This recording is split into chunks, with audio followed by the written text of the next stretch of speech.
Welcome to the Life Doula Podcast, where we explore groundbreaking and transformative paths in holistic health and wellness. I'm your host, Charity, and I'm thrilled to embark on a journey into the world of Theta Healing with you today. Our episode is titled Proven Paths, Theta Healing Tradition Meets Holistic Cancer Care. And we are exploring how this powerful modality integrates as a vital component of the comprehensive cancer care healing. Theta healing is not a new method. It's an established part of the holistic healing tapestry, offering profound benefits for those in the cancer journey.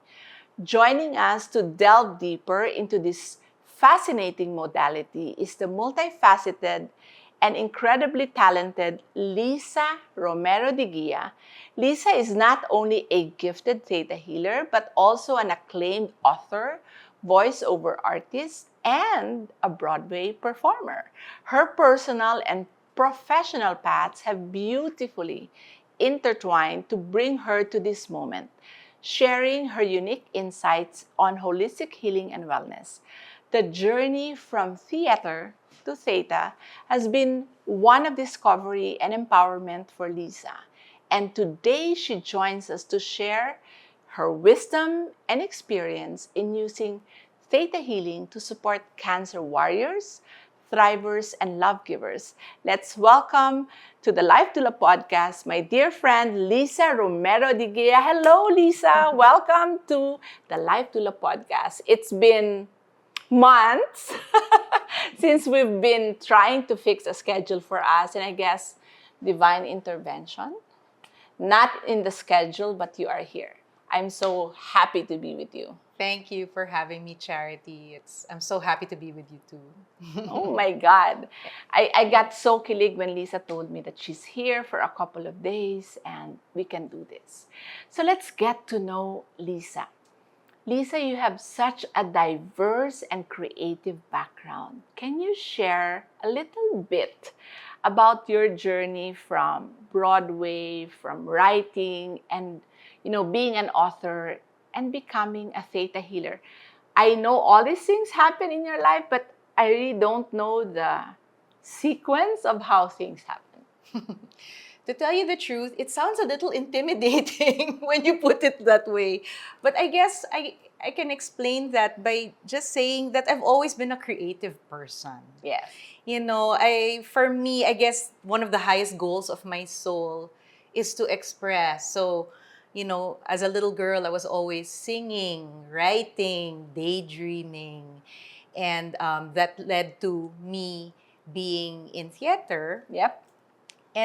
But then when at a certain point, I got bored with theater. I know that sounds ridiculous, but because I was doing theater in Europe. So we were 8 shows a week for a year contract. So it's a bit repetitive. So when I felt like I had exhausted that, when I returned to the Philippines to finish my degree in sociology, I rediscovered one of my first loves, which was writing. Yep. So I got into writing, from writing essays to writing biographies. And so I never stopped doing that. Like when I write, it's not just for public consumption. I was writing for myself. Let me just say that Lissa is one of the most consistent person when it comes to writing and journaling. I mean, every single morning, that's how she started. She introduced me to morning pages. Yes. Right? And I was just into bullet journaling until I met Lissa.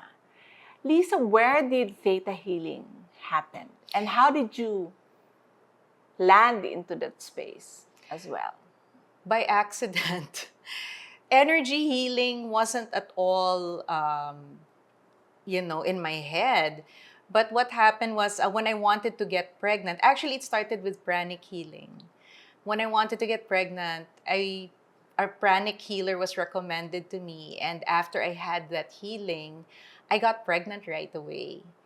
And then when I was about to give birth, I was 8 months pregnant, I had an incident of bleeding. And then, Oh. and yeah, and I received a healing a Theta Healing from my good friend, Tata Mapa. Okay. And it was through Facebook chat. It was but the healing I received through Theta Healing was so profound. It really blew my mind. I knew it couldn't be a fluke. So I was interested. And so after that happened, and so a few months after giving birth, I did study the foundational courses.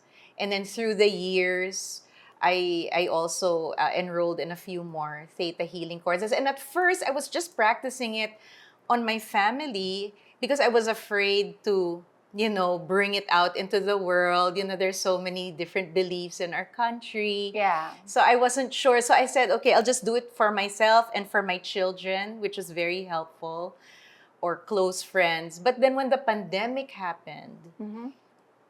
when the year before the pandemic happened, I recertified for the foundational courses of Theta Healing. And I got a certification for neuro-linguistic programming. Okay. And then the pandemic hit. And I just thought to myself, how can I continue to live inside my cave of fear Yeah. when there are people in need? Exactly. It was a perfect opportunity to share what you knew and to share your talent. And the beauty of energy healing is you can do it on Zoom. This is what I want to underline. That healing can have. My first Reiki was distant Reiki. And I never thought it was going to work. You know, I was stage 4 cancer, so what the heck, right? But it did. And I was just so perplexed. So when I met you, I kind of know what it is, but really, Theta was super new to me. I just know that it's part of energy healing, and this episode is all about that. You already talked about what inspired you to do Theta Healing. It was your own quote-unquote pain, right, that led you to it, and you were, I guess, blown away by it. And come pandemic, who was your first outside of the family, quote-unquote, client, whether paying or not paying? Oh my gosh, I can't remember anymore. Is that bad? No. Because I've seen quite a number of people already since then. But I can tell you though that one of the scariest ones I did, now when I was able to channel that healing, it was a huge boost, was my own father. Oh. Yes. So you can imagine, like... I would be very, very intimidated. Yes, exactly. And Theta Healing, for those who don't know what Theta Healing is, it's connecting to God's unconditional love. And with that connection, I am able to help my client identify limiting thoughts and beliefs. And we talk about that. And we with God's, I always emphasize creator, God, source, universe. We are able to identify these limiting beliefs, transform them into better beliefs. And as the healer, I witness what happens. So it's important to witness what happens. So the conversation between the healer and the client is so important because you can't heal what you don't understand. Sure. The soul can heal itself once it understands the lesson. And so that's the healing that I channel. It's not by my power alone, but I do use, of course, my own skill as a human being. But I get a lot of downloads from the divine. And so the recipient of the healing always has free agency. Wow. Always. That was like a 2 minute of so much wisdom and richness. And I want to unpack it because I don't know if you notice this, our dear audience. Lissa uses the word heal and uses the word soul. In the space where I work, the cancer community space, when we talk about healing, it's always the body that we talk about. But you have consistently talked about the soul.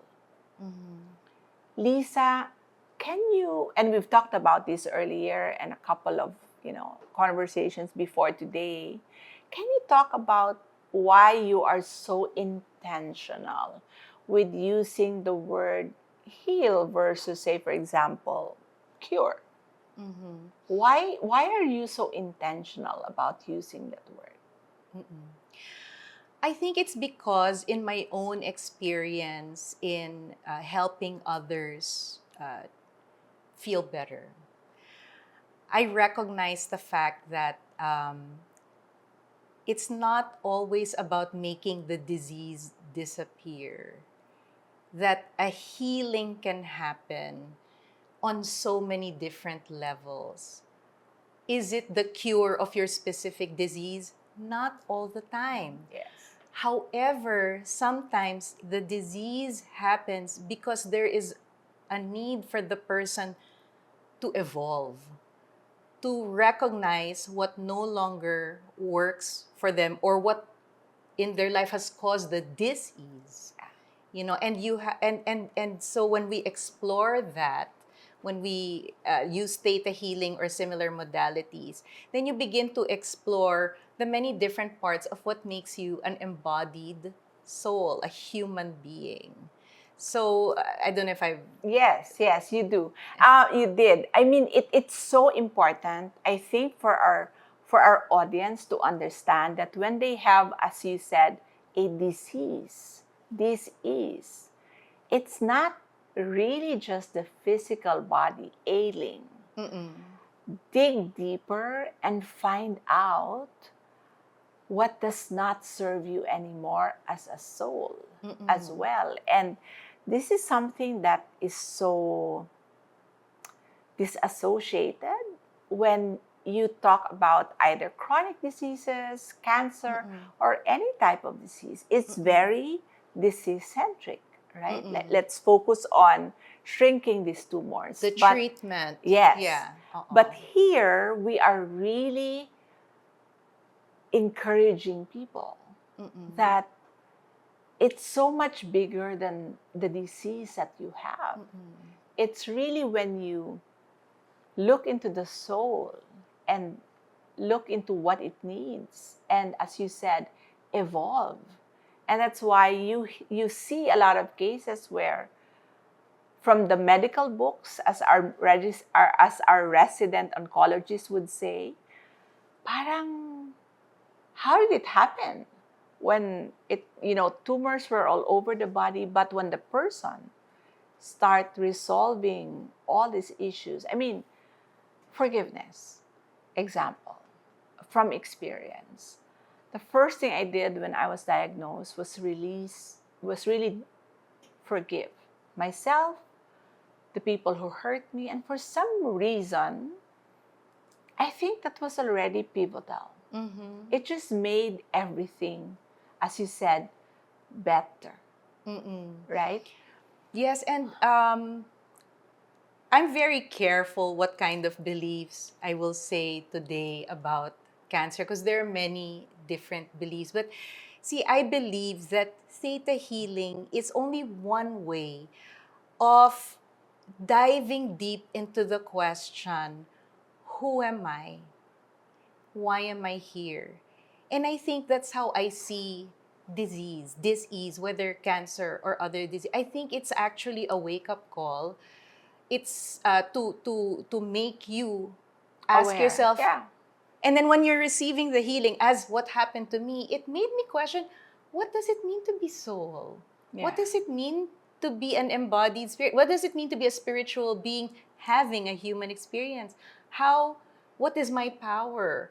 And you ask all of these questions, and I feel that's the evolution that I'm talking about. And it doesn't have to be Theta. It can be Reiki. It can be pranic. It can be, I don't know, affirmations. But the journey to healing will inevitably bring you to these questions. And that's my own experience also with clients I've had who were battling a disease. And so I want to emphasize that to continue to see the disease or the ailment as the disease, I think, is to only have a very limited view of the human being. Yeah, parang it's just the tip of the iceberg. Yeah, I think we have to explore what brought you there. And Yeah. if when you start to learn that we are energy, that we are energetic beings, and di ba you've heard all of these things from the fringe, mga Yeah. thoughts are things, Yeah. stuff like that. Words are powerful. Exactly. Then, and not just that, when you also consider beliefs, not just your own beliefs, societal beliefs, Yeah. cultural beliefs. Your own family has its own beliefs that go back generations. So, when we do Theta Healing, that's the power of Theta Healing, that we do go down that path. Yeah. So that we can unpack those beliefs. It's really digging deep, no? Mm-mm. For the sake of our audience who's new to all of this, I think I've heard Reiki first before I learned about Theta from you. For the sake of our audience, what's the difference between Reiki and Theta Healing? Okay. So from what I understand, Reiki and also pranic healing, what they have in common with Theta is they both use universal God energy. Okay. Okay, in order to bring healing to a person. And the healer's task is to channel that healing. So with Reiki, you can use hands above or on the body. With pranic healing, we usually use like a healing crystal. Both modalities, you can do distance healing. Okay, so there doesn't need to be any kind of, at least from the healings I receive from Reiki and pranic healers, there doesn't need to be a conversation. Okay. They will sense where the ailment is and send the healing there. Or in pranic healing, you're removing it. Yeah. So with Theta Healing naman, we are still using universal God energy. But we are pinpointing what are the beliefs. Okay, whether you inherited the belief or it's your own belief that got formed from your own human experience in this present life. So what we try to make himay, we try to parse that belief.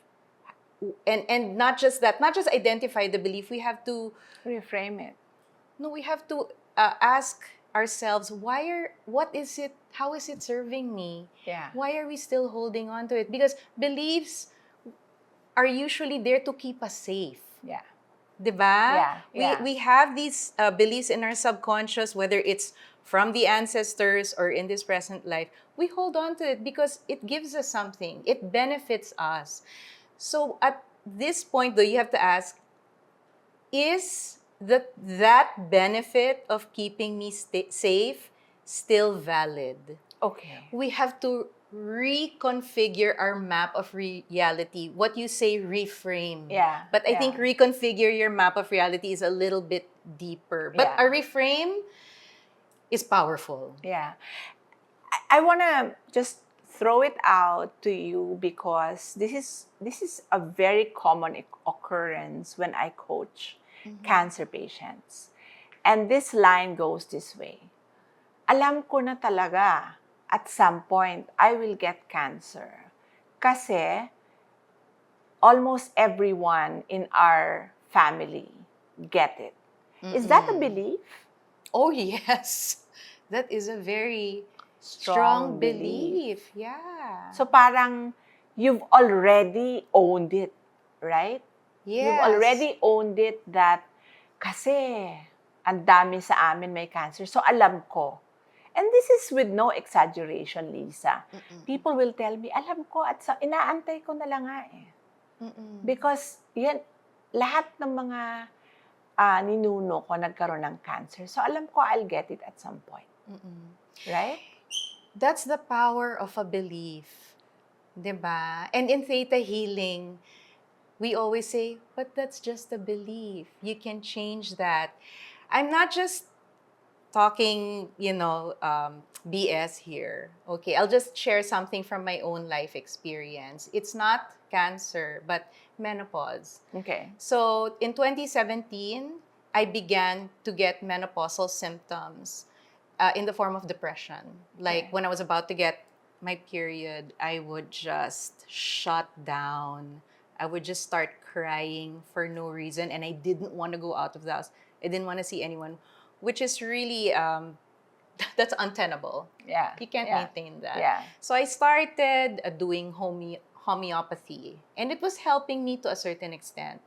But one day, I live in Baguio, right? And my homeopathists are here in Manila. I realized my sprays were running out, and I had a book deadline. I'm also a writer. So I couldn't go down to Manila to get my sprays. So I was talking to my best friend, Mary, who lives in Spain and who's an amazing Theta Healer. I know. And when we were on WhatsApp, so I was like, oh no, I'm running out of my homeopathy sprays and I have a deadline. And she said, ano ka ba? We can heal that with Theta Healing. So you know what? We did. So we were able to identify 3 levels where I was rejecting my own womanhood, rejecting my femininity. So in this process, I learned to embrace what it means to be feminine, to see the power and the beauty of being a woman, So it was really unpacking like generations and this own life of seeing being a woman as a negative. I grew up thinking my body can be used against me. Wow. That was a powerful belief I had to let go of. And then, after that session, no more symptoms until today. So no more homeopathic medicines, nothing? She saved me thousands of pesos in Wow. I don't have to buy the homeopathy sprays. From that moment on, I had no depression. I never got hot flashes. Just like that? Just like that. Wow. Thank you, Mary. And thank you, God.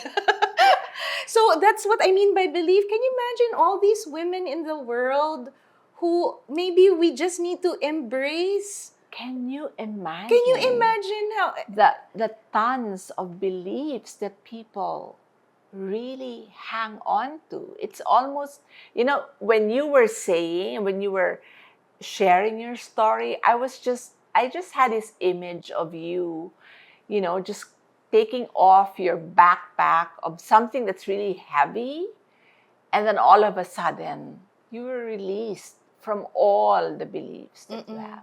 That's why I have a problem sometimes with when I hear people say like all women are going to experience menopause and it's this horrible thing that I want to shout out to the world, like, try changing your beliefs or try embracing yourself as a woman and don't let go of the need to hold on to those societal beliefs that, oh my God, all women must suffer and that menopause is a bad thing or whatever. So there's this whole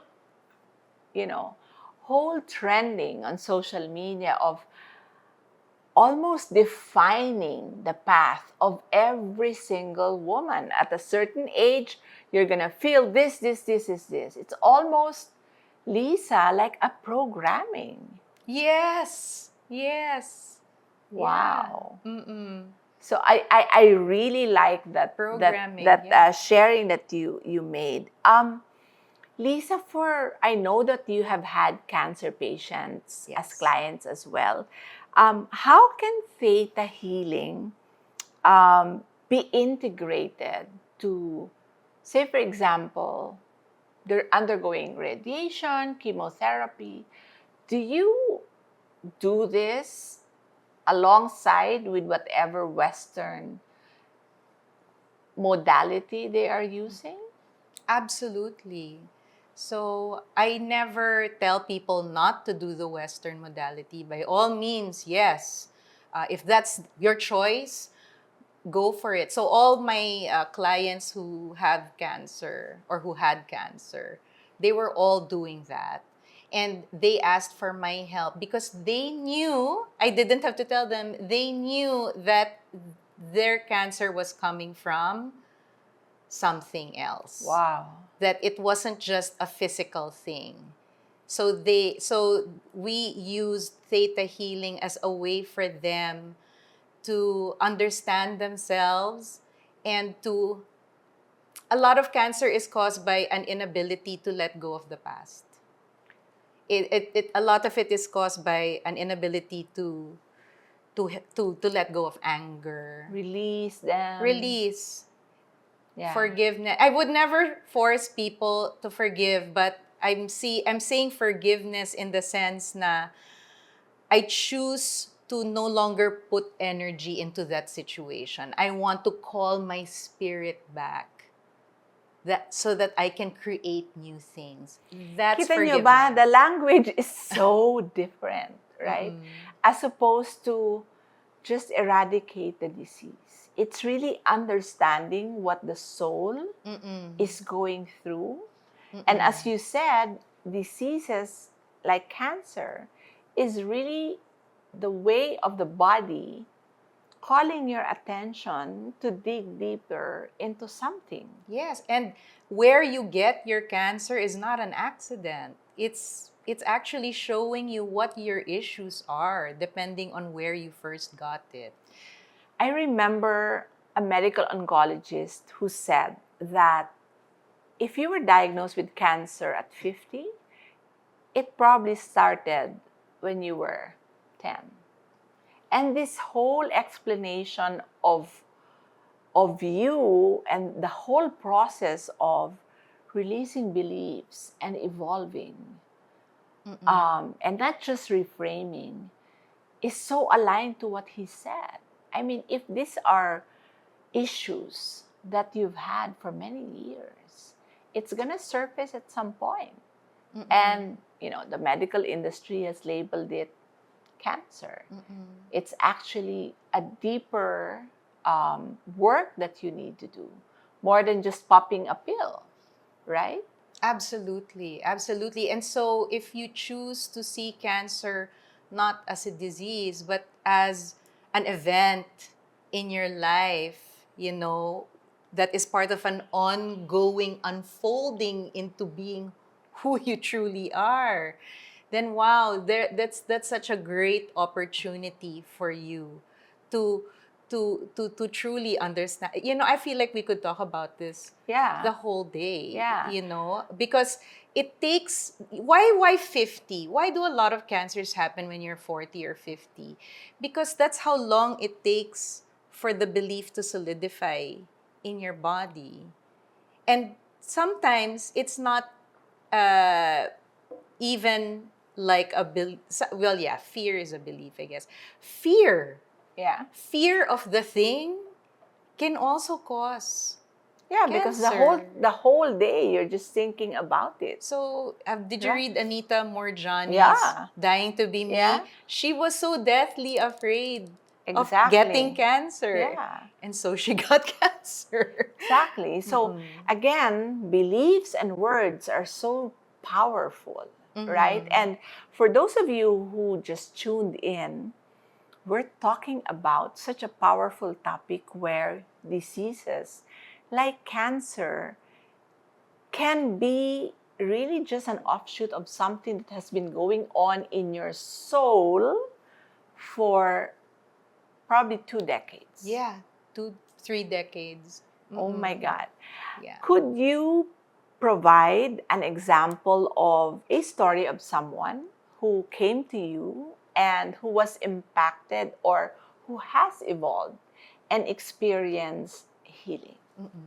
So I have a beautiful story about that.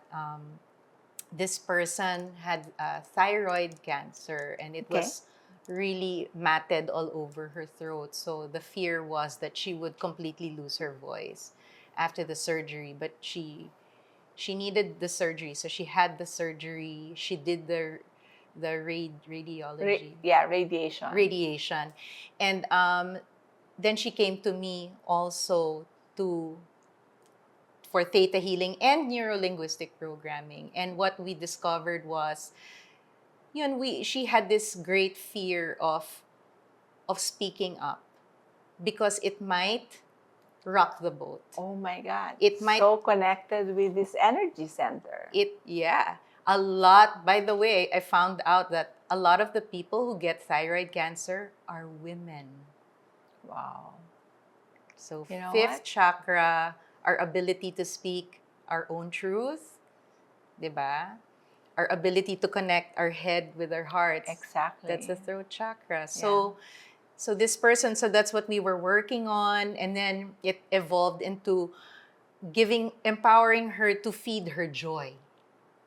Okay. Her own joy, not Okay. what her husband or society dictates on her.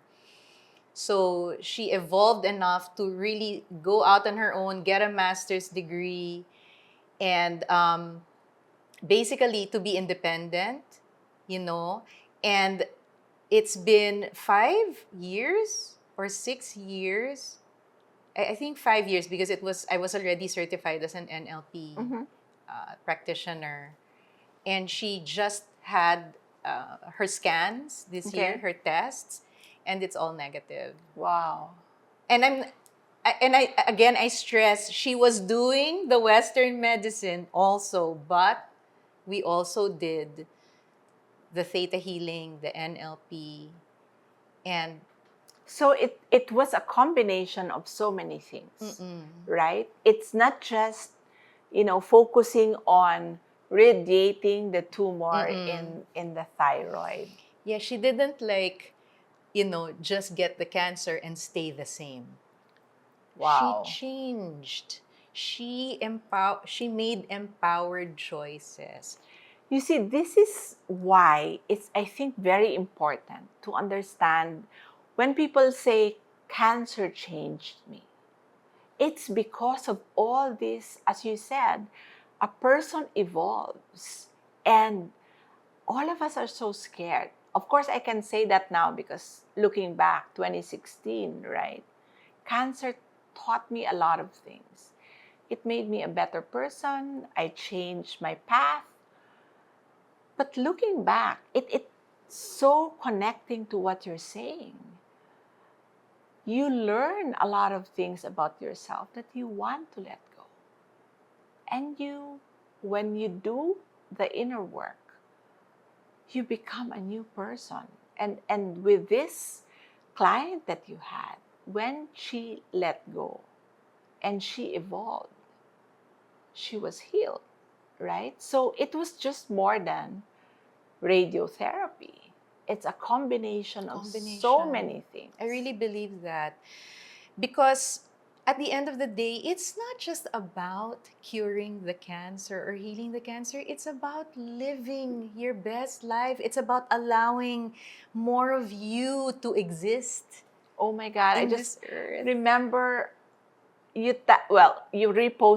reshared something. I think a common icon that we both know, Kuya Robert. Yes.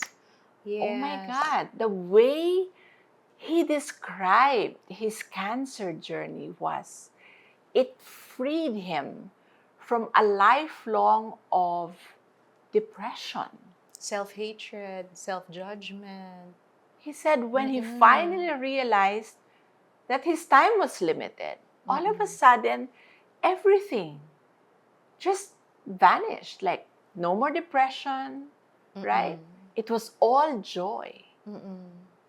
Isn't that like ironic? You want to talk about that a little bit? Yes, because a lot of us in this world think we have time. And we also have been programmed into believing, this is success. This is what you're supposed to work for. You should fit into this mold. And very few of us have the courage. And okay, not to say that that's bad, because our tribe, any tribe, Mm-hmm. the first goal of any tribe is survival. So this is course. the tribe, just, I want you to survive. This is my payo to you. This is what you do. But we don't all fit into that mold. So at a certain point, diba, we all have to individuate. We all have to have the courage to leave the tribe, to find out who we are, and really come into our own. But sometimes we need a wake-up call. So not everyone does, but Yeah. sometimes you need a severe wake-up call, like Kuya Robert, like you, Mm-hmm. like me. It was the death of my husband. That, wow, it was like bam, shock. It was shock that, but it released. It made us drop the BS, drop the pretensions, and you realize, wow, who am I? I think I'm just gonna start listening to my soul now. So that's one thing that I did with this particular client that I talked about. I said, listen to yourself. You want to join that pottery class? Does it have to mean everything? If you want to go to the pottery class, go Yeah. ka lang. Yeah. It's about learning to listen to your inner self. Who is the greater part of you anyway? Exactly. You're And not a yet, body that has a soul, you right? are a soul in a body. In a body. And so when we learn to acknowledge, like, the greater part of me is actually energy, pure spirit, unconditional love, then what? Then it becomes imperative for us to allow who we truly are to exist. Because, So beautiful. diba, we are all, okay, there's not just one pink flower in the world. There's like maybe 100 True. different. Why? What for? Is there a purpose? Who knows? But for some reason, all of creation or the divine deemed it necessary that, yes, I want to express myself in so many different shades of pink. And we can see ourselves that way. We are so many permutations of the divine. You are the divine wanting a charity experience. I am the divine wanting a Lissa experience. So now our own task should be to know that person, to love that person that we are, and allow that person to truly exist, to be in this world, because we are all fractals of the divine. And yet, Diba? we get so busy in the doing and not a lot in the being. Being as in just staying still and allowing all the challenges, all the pains to be experienced by our soul, right? We even want the pain to go away. You know this. You want the pain to go away, but we always forget that the pain is our biggest teacher.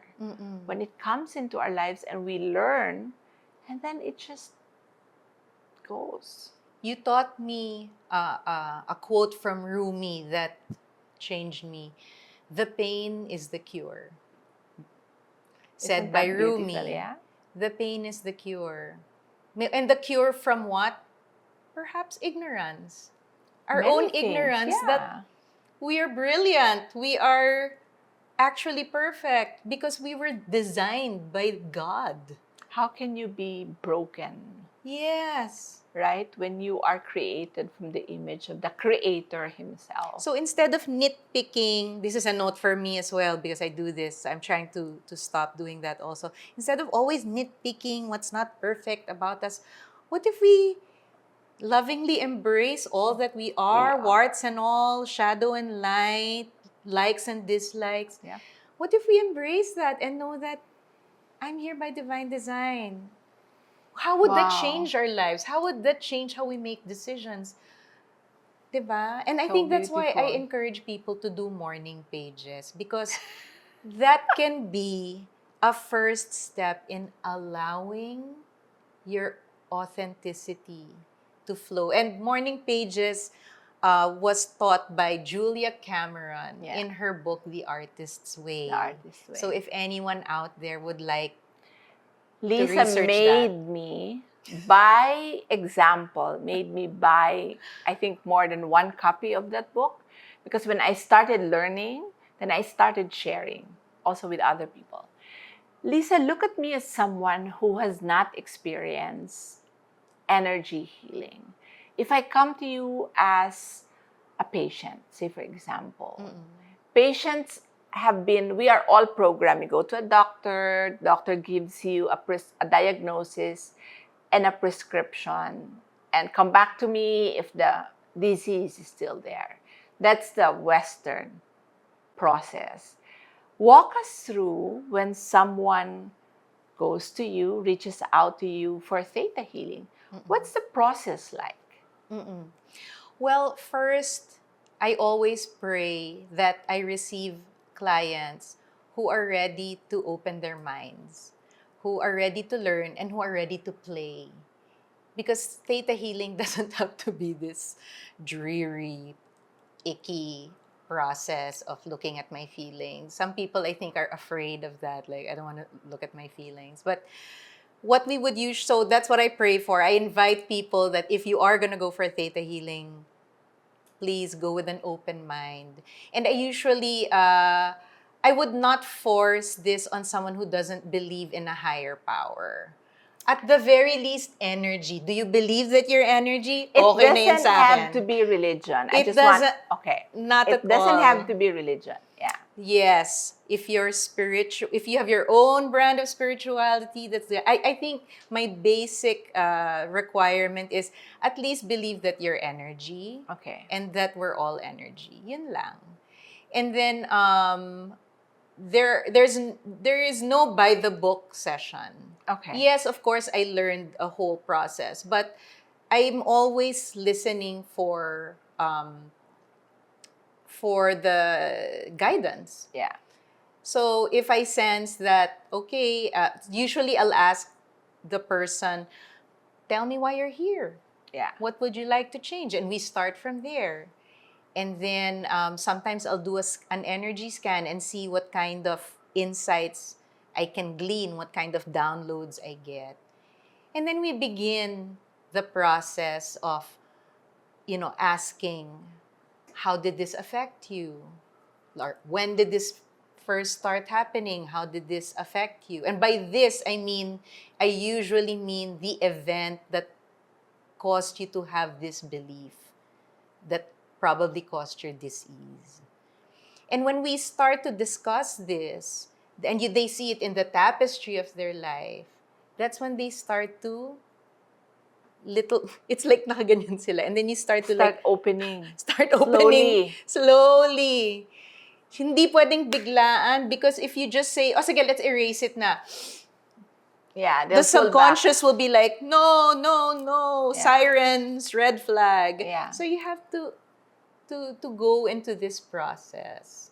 And how this process goes per person, it can vary. It can vary. And then, but usually it ends up with them having a better view of their life or that situation, having better beliefs about it, and knowing what does creator or all that is, or source energy, what is that trying to teach me right now? So we also do belief downloads. Okay. So to help support the belief change. And ladies and gentlemen, this may be all like words right now, but when you go through the process, even you will be surprised. Like, all of a sudden, experiences from probably 20 years ago will surface in the session that you never thought you would still be able to pull out from your unconscious mind. Yes. And sometimes from the scan, I'll pick up something that maybe happened centuries ago. Yep. You might not have a conscious memory of it, but the echoes of that event went through your DNA. And this is scientifically proven that traumatic events are inherited. True. They've done these True. studies. So some people say 14 generations. Some people say 7 generations. So in the same way that you inherited the nose of some dude you never met, Yeah. like from Yeah. 500 years ago, you also inherit certain markers. They find it in your DNA. However, the great part of it, in as much as you can inherit past trauma, you can also inherit healing. And that's the beauty of healing now. Wow. You are also doing this for your family. Your children will inherit it. And not just if your children were already born. I mean, it's all energy, so it will have a ripple effect. True. And, you know, you going through this process as a person and your family witnessing it is already some form of healing, right? That they see you going through this process. Lisa, in our center and even in my own practice as a cancer coach, we also support the people who take care of them. Mm-hmm. Can they also go to you for Theta Healing even if they're not sick of cancer? Absolutely. I mean, Theta Healing is for everyone. In fact, I think it's also so vital to give support to the caregivers. Minsan silang nagkakasakit after. True. Diba? You know, I have a friend, and after a couple of years of taking care of her sister who was ill with cancer for more than 6 years, she also had cancer after a year her sibling passed. And I think it's because of all the stress that you absorb as a person. So right? I feel like that's another branch of, I don't know, healing, or, you know, you can teach workshops on that. Teaching people how, it doesn't even have to be Theta Healing. It could be teaching them nervous system reset. Yeah. How do I discharge, you know, this feeling that feels so solid in me? Yeah. You can discharge it and then learn to bring regulation back. Learn to regulate your nervous system. So there's so many ways that we can still grow this. So Theta Healing can be also used a preventive modality. Oh, yes. Even if you're not sick. Yes. Right? Even if they're just like this knowing feeling that something's amiss. Right? People can reach out to you. Lisa, I know this is going to be off topic, but I couldn't help but see the face of Kidlat at your back while I was talking to you. I'm sure. And this is probably me calling this part of your life. Lisa went through a phase. Is it going to be almost 2 years? Almost 3. Wow. I know, I'm right? getting goosebumps. In March 2025, it'll have been 3 So years. March 2022, my dear friend Lisa lost her husband suddenly. And I mean suddenly. And Kidlat, you died in style. He died in Spain. So ever since then, I would always refer to my dear friend Lisa as a wounded healer. Only because you went through so much pain, losing the love of your life, your soulmate, everything, right? We call him Swamiji. How has that pain of losing someone very integral in your soul and still deciding to hold space for your kids, for people, for your friends who come to you for healing now? How was that experience change you as a healer? Well, definitely, it didn't just change me as a healer. I mean, it changed me profoundly as a human being, because, I mean, you're aware of the shock that happens when you lose someone suddenly. I was in shock, but because of my training as an energy healer, I just instantly felt the love. I felt so, you know how it was the first time I felt myself as a whole. Like I could really feel whole. I never felt like that my entire life. And that's so ironic because you just lost Mm-mm. someone. You Yes. normally don't feel whole after losing someone. I know, but because he passed and he let go of his physical body, he was suddenly pure love and energy, and I felt so loved and supported by him. Okay, there was a part of me that felt really broken up, of course. But it was balanced out by this feeling of I am so loved. There's no doubt in me that I was receiving so much love from him, and I could also give that love back to him. So that's why I refer to the shape of the circle. Yeah. Okay, and so how did that change me as a healer? I feel that I'm just more compassionate because, of course, when Kidlat died, another balance to all that love was I also felt like there were 1,000 tiny cuts in my heart for all the horrible and mean things that I did. You know, I suddenly like, oh my God, how could I do this? How could I say that? I castigated myself for being a human being. Wow. So it took a lot of inner work, self-forgiveness, seeing a therapist every once in a while when necessary, to help me embrace my humanity. Yeah.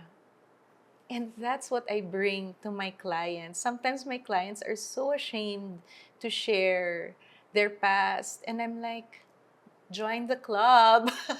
We're human. True. Of course we make mistakes. Of course we unintentionally hurt one another. And I feel like because I have had to face my own self and learn to forgive myself and accept myself, I feel that I am now more compassionate to other human beings. You know, everyone deserves healing. Wow. Wow. This is such an insightful, as Lisa and I said, we can talk forever about this, but my dear friend Lisa is on Facebook and Instagram. On Facebook, she is Lissa Romero De Guia, but on Instagram, she is Soul Creates 108. So if you want to reach out to her for your healing sessions, you can reach out to her, or you can reach out to Better Days. We also refer clients to Lisa. She would do classes here, and we have growing members in Baguio, and they have been asking us to go to Baguio to have classes there. Wow. So we will definitely link up with Lisa when we do it. So thank you so much, Lisa, for joining us today. And this really completes the whole of what we offer in Better Days. We offer both energy healing, sound healing, mind, body, positivity practices. And Lisa is the last piece of the facilitators that we invite here in the podcast, just so people are aware that when you do this type of healing modalities, there's no such thing as there's nothing we can do for you anymore. Thank you so much, Lisa, for joining us. Thank you so much for having me, Charity. It's a pleasure. Thank you. And that brings us to the end of today's enlightening episode on Proven Paths. Theta Healing tradition meets holistic cancer care. I hope our conversation with my dear friend Lissa Romero De Guia has opened new avenues of understanding for you regarding the profound potential of Theta Healing. As we have explored, Theta Healing serves as a powerful tool to complement traditional or Western medicine treatment, addressing not just the physical, but also the emotional and the soulful aspects of healing. it's a testament to the holistic approach we champion here at the Life Doula Podcast and through Better Days Wellbeing Center.